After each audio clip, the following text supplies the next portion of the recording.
नमस्कार मित्रांनो, ॲग्रीकट्टा यूट्यूब चॅनलमध्ये आपले सर्वांचे स्वागत आहे. मित्रांनो, दिनांक 29/7/2024 रोजी ग्रामसेवक पदाची जी परीक्षा झालेली आहे त्यामधील तिसऱ्या शिफ्टमधील पेपरमध्ये आलेले सर्व जी.के. आणि तांत्रिक घटकावरील 40 पेक्षा अधिक प्रश्न आपण या व्हिडिओमध्ये कव्हर करणार आहोत.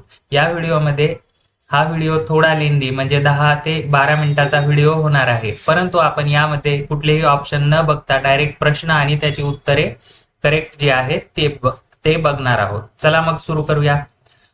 पहिला प्रश्न आहे, कोणत्या राज्याने पाणी संकलन अनिवार्य केलेले आहे? तर मित्रांनो, याचं उत्तर आहे राजस्थान. आपल्याला IBPS पॅटर्न नुसार या ठिकाणी ही 5 ऑप्शन बघायला मिळणार आहेत. तर पहिला प्रश्न आहे, कोणत्या राज्याने पाणी संकलन अनिवार्य केलेले आहे? तर त्याचं उत्तर आहे राजस्थान. पुढचा प्रश्न बघूया. मोहरी कोणत्या कुळात येते? म्हणजे मोहरीची फॅमिली सांगायची आहे आपल्याला. तर मोहरीची फॅमिली कोणती आहे? तर मित्रांनो, क्रुसिफेरी या फॅमिलीमध्ये मोहरी हे पीक येतं. पुढचा प्रश्न बघूया.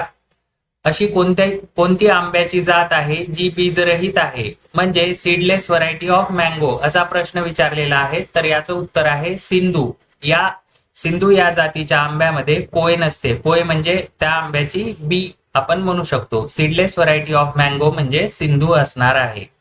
पुढचा प्रश्न, सरपंचांना पदावरून काढण्यासाठी किती बहुमत सिद्ध व्हावे लागते? तर मित्रांनो, याचं उत्तर आहे सरपंचांना पदावरून काढण्यासाठी 2/3 बहुमत सिद्ध व्हावे लागते. खालीलपैकी कोणती विदेशी गायीची जात आहे, म्हणजे जी भारतातील नाही? विदेशी गायीची जात गिर ही भारतातील आहे. त्यानंतर लाल कंदारी भारतातील आहे. HF ही जी जात आहे ही विदेशी गायीची जात असणार आहे. होल्स्टीन फ्रिजियन आपण याला म्हणू शकतो. सहीवाल, थारपारकर या इंडिजिनस जाती आहेत. पुढचा प्रश्न बघूया. इक्रिसॅटचे पूर्ण लॉंग फॉर्म सांगायचा आहे. इक्रिसॅट काय असणार आहे? तर ते आहे international crops research institute for semi arid tropics. इक्रिसॅटचं लॉंग फॉर्म आपल्याला विचारलेला आहे. खालील वनस्पतीशास्त्रीय नावे कोणत्या पिकांची बरोबर जोडी आहे ते सांगायचं आहे. गहू ट्रिटिकम एस्टिवम बरोबर आहे. तांदूळचं ओरायझा सटायवा बरोबर आहे. मकाचं झियामेज बरोबर आहे.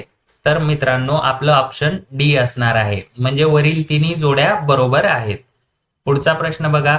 राष्ट्रपती व उपराष्ट्रपती यांना पदावरून काढण्यासाठी किती बहुमत आवश्यक आहे? तर राष्ट्रपती किंवा उपराष्ट्रपती यांना पदावरून काढण्यासाठी उपस्थित सदस्यांच्या 2/3 बहुमताने आपण त्यांना पदावरून काढू शकतो, राष्ट्रपती किंवा उपराष्ट्रपती यांना. पुढचा प्रश्न बघा. टिक्का हा रोग कोणत्या पिकावर पडतो? गहू आहे, तांदूळ आहे, शेंगदाणा आहे, मका आहे की कापूस आहे? तर टिक्का हा रोग शेंगदाणा या पिकावर म्हणजे भुईमुग या पिकावर पडतो. पुढचा प्रश्न आहे, कम्प्युटरशी रिलेटेड. संगणकामध्ये कंट्रोल-Y ही कमांड कशासाठी वापरली जाते? तर कंट्रोल-Y ही कमांड रीडू करण्यासाठी म्हणजे पुनरावृत्ती करण्यासाठी. तर अंडू साठी कोणती वापरली जाते? कंट्रोल-Z. कॉपीसाठी कंट्रोल-C. पेस्टसाठी कंट्रोल-V आणि कंट्रोल-X हे कट करण्यासाठी वापरल्या जातात कमांड. आपण कमांड या विषयाची PDF ॲग्रीकट्टा टेलिग्राम चॅनलला अपलोड केलेली आहे. ती आपण परीक्षेच्या अगोदर बघून जायची आहे. पुढचा प्रश्न बघा. संगणकाचे जनक कोण आहेत? चार्ल्स बॅबेज हे संगणकाचे जनक आहेत. पुढचा प्रश्न बघा मित्रांनो. खालीलपैकी कोणते सांडपाणी व्यवस्थापनाशी संबंधित आहे? या ठिकाणी आपल्याला ऑप्शन दिलेले आहेत. आपण परीक्षेमध्ये पूर्ण ऑप्शन बघायचे आहेत आणि त्यानंतरच उत्तर टिक करायचे आहे. तर या ठिकाणी ऑप्शन नुसार उत्तर आहे सांडपाणी उपचार. हे सांडपाणी व्यवस्थापनाशी संबंधित आहे.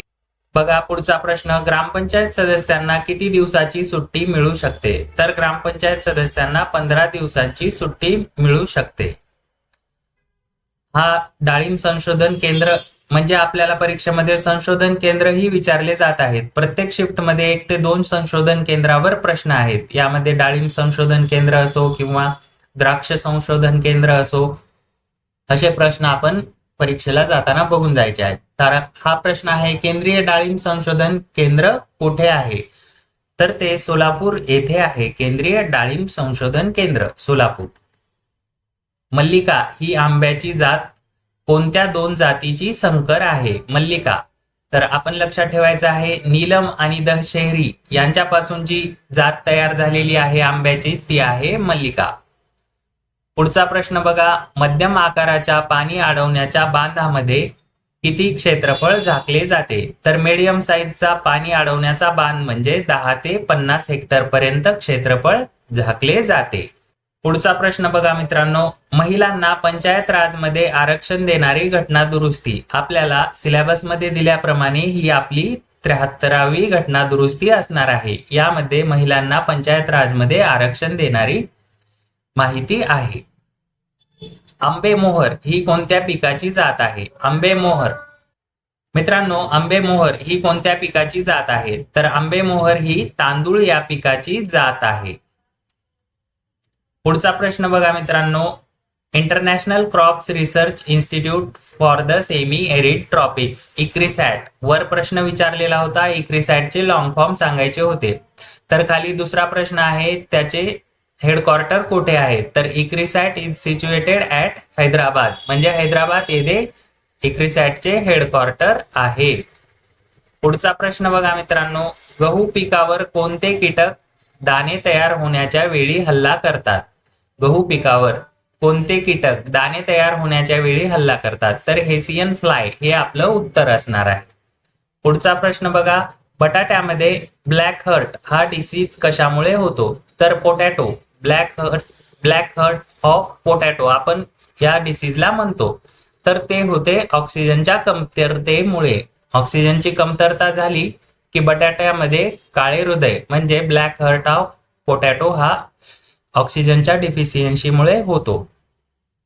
कृषी विस्ताराचे जनक कोण आहेत? तर मित्रांनो, कृषी विस्तार म्हणजे ऍग्रिकल्चर एक्सटेन्शन चे जनक कोण आहेत? तर हे जे ऑप्शन दिलेले आहेत, स्वामीनाथन, बोरलॉग, डॅनियल ली, के.एन. सिंग किंवा वरीलपैकी कोणीही नाही. आपले करेक्ट उत्तर आहे वरीलपैकी कोणीही नाही. पण मित्रांनो, आपण लक्षात ठेवायचं आहे, कृषी विस्तार म्हणजे ऍग्रिकल्चर एक्सटेन्शनचे जनक आहेत जे.पी. लेगॅन्स. पुढचा प्रश्न बघा, कोणत्या बागायती शाखेत पालेभाज्यांचे उत्पादन, साठवण, प्रक्रिया व विपणन यांचा अभ्यास केला जातो? बागायती शाखेत पालेभाज्यांचे उत्पादन, साठवण, प्रक्रिया व विपणन याला आपण काय म्हणतो? ओलेरी कल्चर, म्हणजे भाज्यांची लागवड. याला आपण सायंटिफिक भाषेमध्ये ओलेरी कल्चर म्हणतो. फ्लावरच्या स्टडीला फ्लोरिकल्चर. ओलेरी कल्चर काय आहे आणि पोमोलॉजी काय आहे हे कमेंट करून सांगायचं आहे आपण. पोमोलॉजी म्हणजे स्टडी ऑफ फ्रूट्स, तर आता ओलेरी कल्चर हे आपण कमेंट करून सांगायचं आहे. व्हिटिकल्चर काय आहे? Study of grapes is non as viticulture, म्हणजे अंगूरची स्टडी करणे याला आपण व्हिटिकल्चर म्हणतो. पुढचा प्रश्न बघा, फळे पिकवण्यासाठी खालीलपैकी काय वापरतात? तर बघा या ठिकाणी ऑप्शन दिलेले आहेत. करेक्ट ऑप्शन असणार आहे इथिलीन.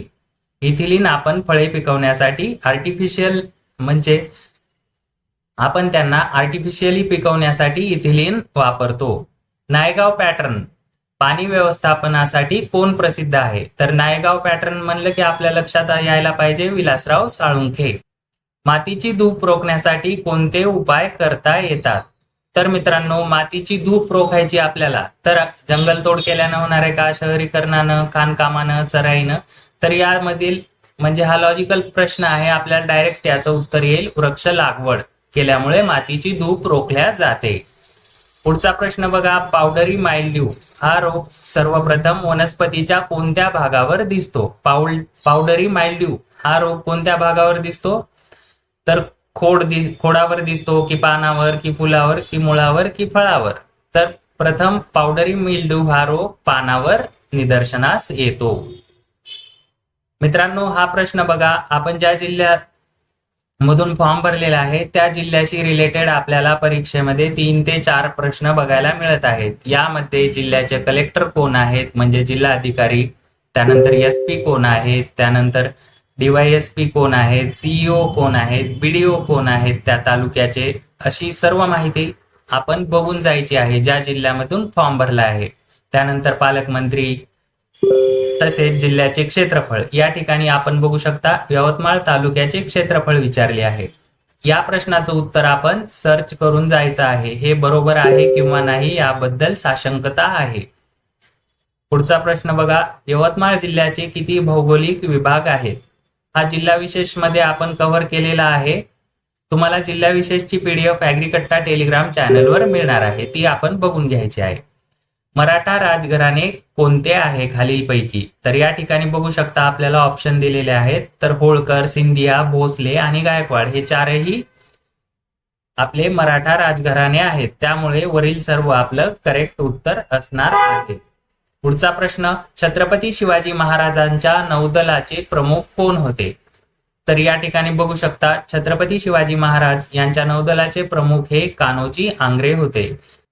कान्होजी आंग्रे ऑगस्ट 1669 ते 4 जुलै 1729 हे 16व्या शतकातील मराठा आरमाराचे प्रमुख होते. छत्रपती शिवाजी महाराज यांनी मराठा आरमाराची स्थापना करून कान्होजी आंग्रे यांची आरमार प्रमुख पदी नेमणूक केलेली होती. पुढचा प्रश्न बघा, महाराष्ट्रामध्ये किती वेटलँड साइट्स आहेत? तर मित्रांनो याचं उत्तर आहे एकूण किती आहेत? एकूण आपल्या महाराष्ट्रामध्ये 3 वेटलँड साइट्स आहेत. हे चुकलेलं आहे उत्तर. या ठिकाणी बघू शकता लोणार सरोवर हे देशातील एकमेव हायपर अल्कलाईन सरोवर आहे. त्यानंतर नांदूर मधमेश्वर आणि ठाणे खाडी हे एकूण 3 वेटलँड साइट्स आहेत ज्या की महाराष्ट्रामध्ये आहेत. महाराष्ट्रात खालीलपैकी कोणाचा जन्म झालेला आहे? या ठिकाणी बघा ऑप्शन, तर लता मंगेशकर यांचा जन्म महाराष्ट्रामध्ये झालेला आहे. आत्मीय सभा याची स्थापना कोणी केलेली आहे? तर कोणी केलेली आहे? आत्मीय सभेची स्थापना राजाराम मोहन रॉय यांनी केलेली आहे. ती कधी केलेली आहे? 1815 मध्ये कलकत्ता येथे केलेली आहे. जीवन ज्योती योजना लागू करण्यासाठी किमान वय किती असावे लागते? मित्रांनो आपल्या महाराष्ट्रामध्ये जेवढ्या काही योजना आहेत त्या योजनेसाठी म्हणजे कमीत कमी वय जे आहे ते 18 वर्ष आहे. त्यामुळे हा प्रश्न आपल्याला यायलाच पाहिजे. आपण लक्षात ठेवायचं आहे 18 वर्षापासून कोणत्याही योजनेची सुरुवात होते. मदर ऑफ रिव्होल्यूशन म्हणून कोणाला ओळखले जाते? बघा ऑप्शन दिलेले आहेत. तर मॅडम भिकाजी कामा यांना मदर ऑफ रिव्होल्यूशन म्हणून ओळखले जाते. भारतीय क्रांतीची जननी म्हणून त्यांना संबोधले जाते. मुंबईतील वकील रुस्तम कामा यांच्या त्या पत्नी होत्या. बघा महाशरद मधील यस काय दर्शवते? महाशरद ही कशाची योजना आहे? तर दिव्यांग पेन्शन योजना जी आहे ती महाशरद नावाने आहे. तर यामधील यस म्हणजे सोशल आहे. पुढचा प्रश्न बघा, ई अमृत ही योजना कोणत्या मंत्रालयाशी संबंधित आहे? तर रस्ते व वाहतूक आणि महामार्ग मंत्रालय. तर ई अमृत ही कशाची योजना आहे मित्रांनो? मोस्टली ही ई व्हेकल याबद्दल जागृती करण्यासाठी. E Amrit is one stop portal creating awareness, जनजागृती करण्यासाठी. इलेक्ट्रिक मोबिलिटी म्हणजे ज्या आपल्या ईव्ही आहेत इलेक्ट्रिक व्हेकल त्यांची माहिती जनसामान्यांपर्यंत पोहोचवण्यासाठी ई अमृत ही योजना आहे. पुढचा प्रश्न बघा, ISAM योजना कोणाशी संबंधित आहे? तर ISAM ही योजना शेतीशी संदर्भात आहे. Integrated scheme for agricultural marketing हे आपण लक्षात ठेवायचं आहे. आपल्याला परीक्षेमध्ये विचारलं जाईल ISAM चं लॉंग फॉर्म काय आहे किंवा ISAM मध्ये M म्हणजे काय असणार आहे. या ठिकाणी आपण integrated scheme for agricultural marketing हे आपण लक्षात ठेवायचं आहे. भारताचे कोणते जहाज RIMPAC मध्ये सहभागी झाले होते? तर मित्रांनो भारतीय नौदलाचे P-8I विमान RIMPAC 2024 मध्ये सामील झाले आहे, जे हवाई येथे USA पॅसिफिक फ्लीटने आयोजित केलेले होते. मित्रांनो अशा पद्धतीने आपण दिनांक 29/7/2024 रोजी झालेल्या तिसऱ्या शिफ्ट मधील जवळपास GK आणि तांत्रिक घटक यावरील सर्व प्रश्न या व्हिडिओमध्ये बघितलेले आहेत. आणि तुम्हाला या व्हिडिओमधील जी PDF आहे ती ॲग्रीकट्टा टेलिग्राम चॅनलवर मिळणार आहे. त्यामुळे टेलिग्राम चॅनल जॉईन करून ठेवा आणि परीक्षेला जायच्या अगोदर हे प्रश्न वाचून घ्या. तसेच अशा माहितीपूर्ण व महत्त्वपूर्ण व्हिडिओसाठी ॲग्रीकट्टा यूट्यूब चॅनल सबस्क्राईब करून ठेवा. धन्यवाद.